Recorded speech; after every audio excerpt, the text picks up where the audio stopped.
Hi guys, welcome back to my channel. It's been a busy day. I've filmed 3 videos today and season is starting. It's the end of March in Florida and jobs are coming. So I've been filming, fixing that one, dealing with that one, dealing with these over here. And this video is on this Bilt 7-speed shift on the go pony. Now, a lot of people don't like Bilt. I actually like Bilt. Bilt's no different than MTD, Murray, half dozen other machines. They're all the same engines. The drivetrain's a little bit different, stuff like that. But I actually have no problem with these Bilts. They're great. But customer dropped it off this morning. Said that when he was engaging the blade, it started smoking. It started making noise, and then all of a sudden nothing was happening. So first thing I did was check the belt. That's what this is. This is the belt that engages the blades, and it is very, very worn down and stretched out. And when I looked underneath of there, I lowered the deck down, I looked underneath, it wasn't even on the pulleys. So I let him know it needed a new belt. Went to the store, bought a new belt, put it on, didn't even think about filming. Wasn't planning on filming today. So sorry you missed that. If you want to see that in the comments, it takes about, if you know what you're doing, it takes about a half an hour to put the belt on. If you, I don't know if you can see under there, it's the blue one. That's the new one. So if you want to see that, let me know. I'll make a belt changing video. They're all a little different, but they're all basically the same. But I noticed when I started it up to test drive it and make sure that the blades were going to engage and the new belt wasn't coming off, all the keepers were in place, that kind of thing. I noticed that when I hit the key, the engine stuttered. And I'm going to try and show you that. Noise alert, it's going to be a little loud. And I'm going to show you like this. And if you watch here in the center, oops, the wind blew down the lid. If you watch here in the center, right here, where it says Briggs & Stratton, that'll spin.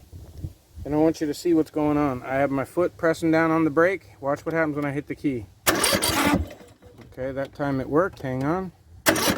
See how it stalls? It stopped and bounced backward. And it did it again. And now it stopped. And then it pushes past the compression stroke and it'll spin and start. See if it'll happen again. I hit the key once, stops completely. Back the key off, hit the key again. That time it went past the compression stroke. The reason that's happening, and if that's happening to you, when you turn your key and it starts to spin and it stalls instantly, it stops spinning, what I call a stutter. Then you turn the key off, turn it back on. You might have to do it 2 or 3 times, and then all of a sudden it'll start. There's a couple of things that could be. It could be a bad ground wire on your battery. Check all the connections on the battery. Make sure they're good and tight. If one of those is loose, when you hit the key and it goes to draw the power, if it's a short, because it's loose, it won't draw the power and it will stutter or stop. It won't draw enough power for the starter to turn the motor. If that's not the case, make sure you're pressing the brake down completely. Don't just leave it in the locked position, because there's a lock on most of these. There's no lock on this one. But you think that the brake is all the way down because the lock is on, but the lock got a little bit worn, so the brake is up just a little bit. And sometimes it makes connection, sometimes it doesn't, because there's a safety switch in your brake. Check and make sure that you're sitting on the seat and that your safety switch on your seat is making good connection. If it's not, when it goes to draw electricity, there'll be a short, there'll be a temporary pause, and as soon as that happens, the starter will disengage, won't turn the motor. But what it is most of the time, if it's not any of those problems, is your valves are out of whack. Okay? It could also be your timing key, but in this case, I believe our valves are out. In order to get to the valves, most, like that Bilt over there, that whole hood just lifts up and lifts off the thing. This is one of those one piece bolted together things.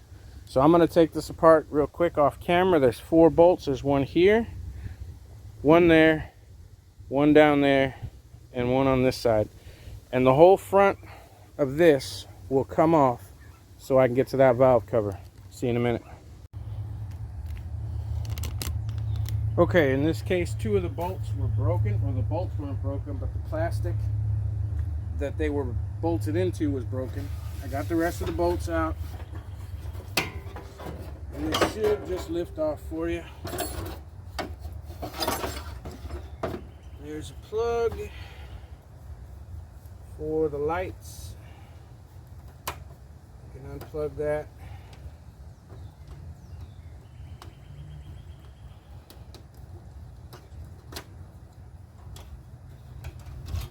Just so you can get this thing out of the way. And what we're dealing with here today on this particular machine, which is what I believe the problem is that right there. There's our valve cover. So I'm going to get the proper size socket, reset the camera, and I'll be back. Okay, sorry about the train in the background. If you watched my videos, you've heard it before. Trains roll through here sometimes every half hour. So this is our valve cover.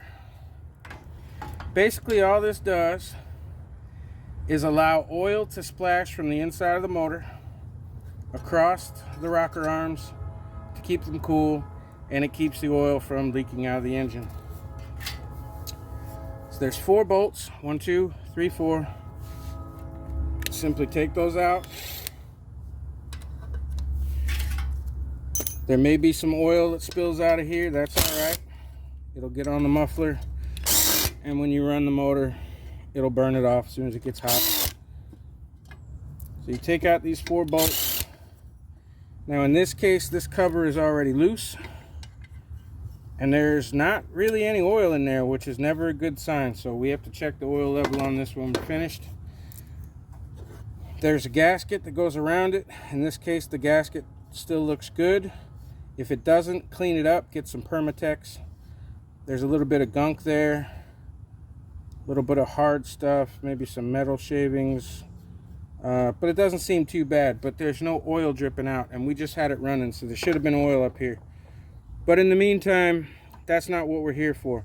What we're here for is the play in these rocker arms. So I'm going to stick these bolts in the cover so I don't lose them. You will hear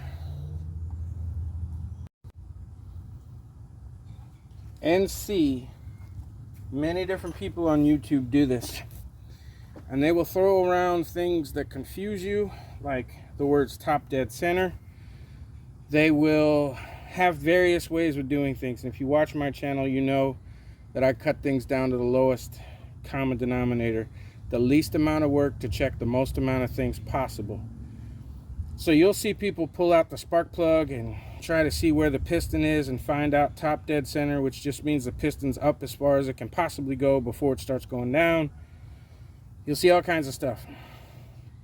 But basically, what you have when you turn the engine, and I probably should have taken the spark plug out. That would have made things easier. Let me take the spark plug out and I'll show you what I mean. Okay, with the spark plug in, you have full compression.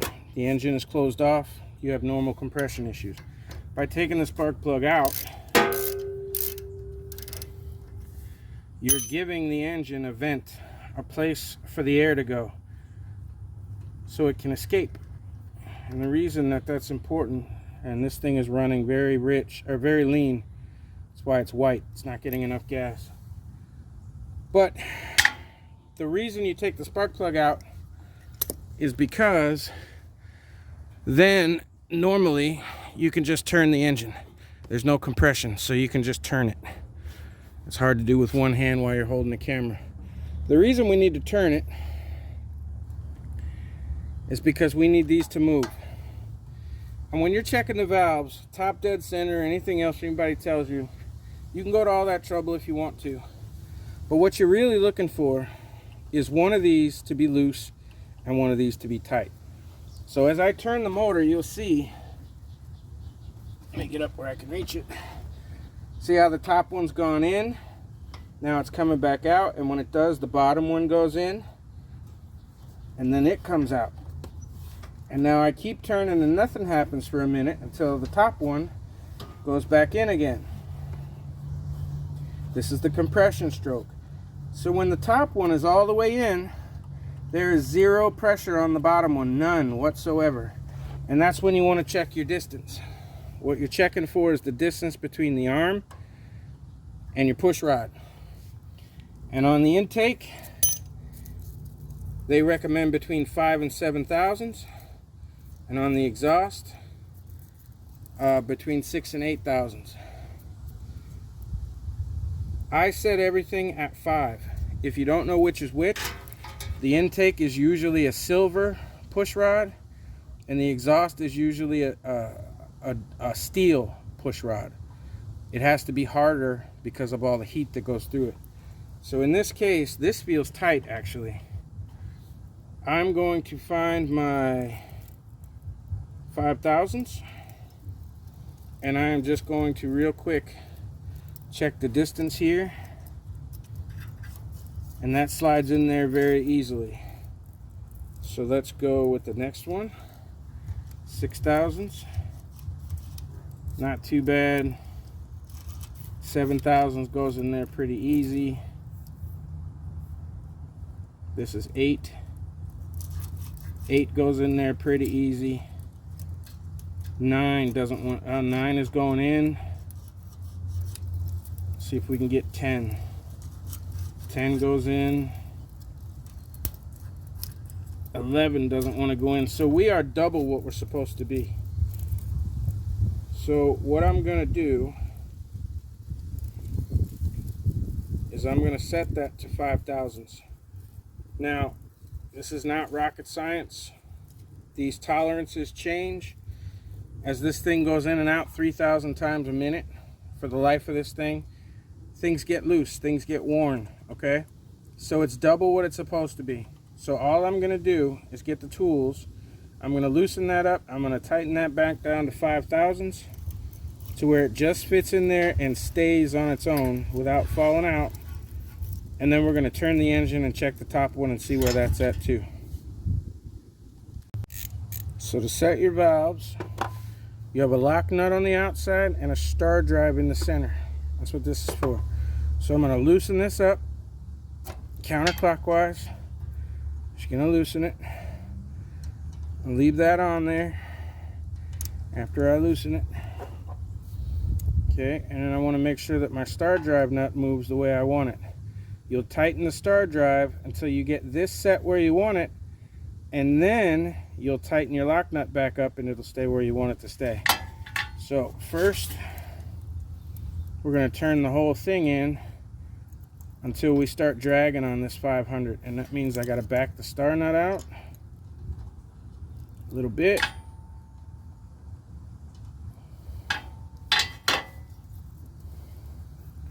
Put that back in, tighten the whole thing down until it just starts to drag. Not quite tight, but just starts to drag. Then all I'm going to do is reverse the process. I'm going to go ahead, put the wrench back on my lock nut. I'm going to tighten the star drive until it's tight, holding the lock nut in place. Now the star drive is tight. Now I'm going to tighten the lock nut, and it's good and tight also. Now I'm going to check it again. Now we're good. Now it's just dragging on 500ths. That means I put that back where it's supposed to be. Now I'm going to rotate the engine until this one is completely in and this one is completely out, and I'm going to check the distance here. And that'll do it. So we're going to do the same thing up here. That's my 5 thousandths. We're just going to skip to 10. I've seen these as far out as 20 thousandths. So that's 10, and it doesn't really want to go in there. I have noticed that the intake is usually loose as compared to the exhaust. Okay, that's 9. So it's at about 8. So I'm going to just back that down just a little bit. I'm going to put it back down to 6. Check your manual. Check the internet. Check your own machine. Just because I set these at 5 and 6 doesn't mean you should without checking your directions, checking your manufacturer specs, all that good stuff. I've been doing this for years and years and years and years and years, and I know that they're all just about the same, and that a little bit here and there does not change much of anything. When it's double, triple, quadruple out, that's when you have an issue.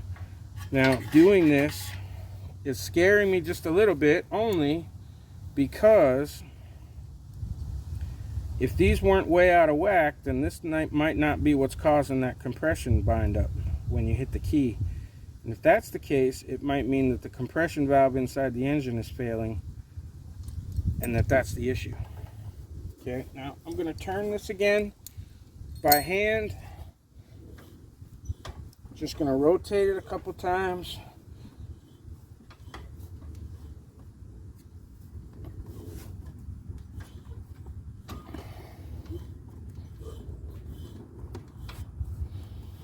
I'm going to leave that one in so I can check that one again. And we should be at about 5. There's 5/100ths. It's in, it's dragging. We're going to turn it a little bit more.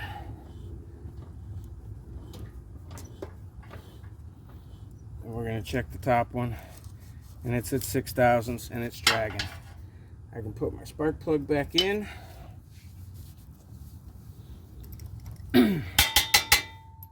And I can put my cover back on. Like I said, if your gasket to your cover is not in good shape, you'll want to clean it. Scrape any old gasket off of it, clean it. Put a little bit of Permatex on there, some gasket maker. Put it back on. When you put the Permatex on the cover, you wait about 30 minutes until it skins over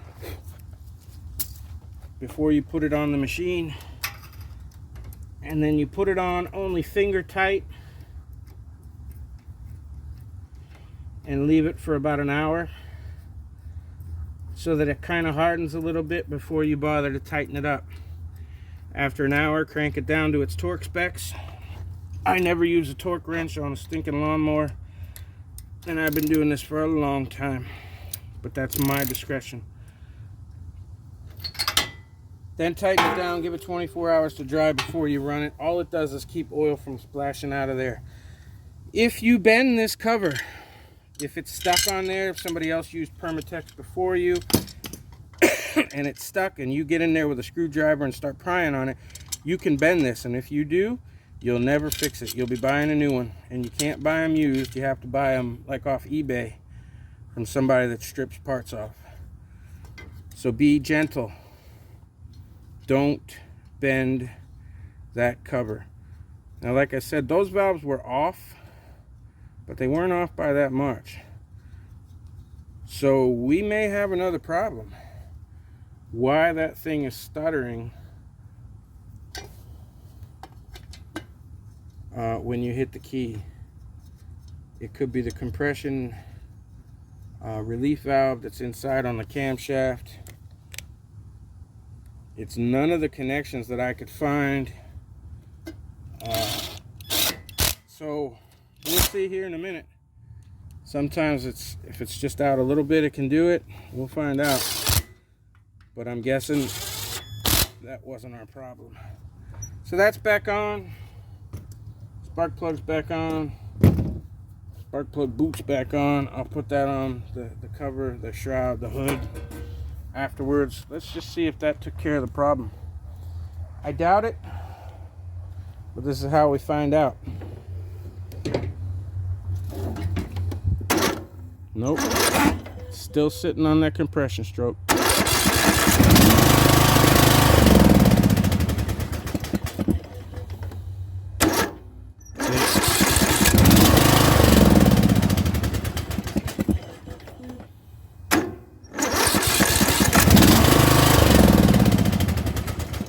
Well, It's better. It's not perfect, but it's better. But that's how you do a valve job real quick on these machines. I only stopped the camera for 30 seconds here and there, so it took less than 10 minutes. I'm going to put the hood back on, and this is how it's going to go.